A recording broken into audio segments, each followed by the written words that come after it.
All right, we are up here in Plano, and I'm with Gary. Say what's up, Gary. What's up? Gary, look at the camera. Ah, there's Gary. And Stonewood Creations, we're putting standard polygal bronze, 8mm thick, onto this existing pergola.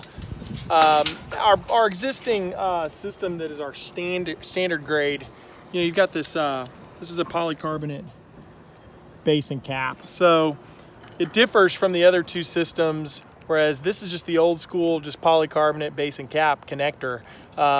You know, the Megalox aluminum system is a step up from this, and then the step up from that is our standing seam system, which is the top gal. So this is the workhorse. We sell by far the majority of this. It's great for extensions that are right about 16 foot.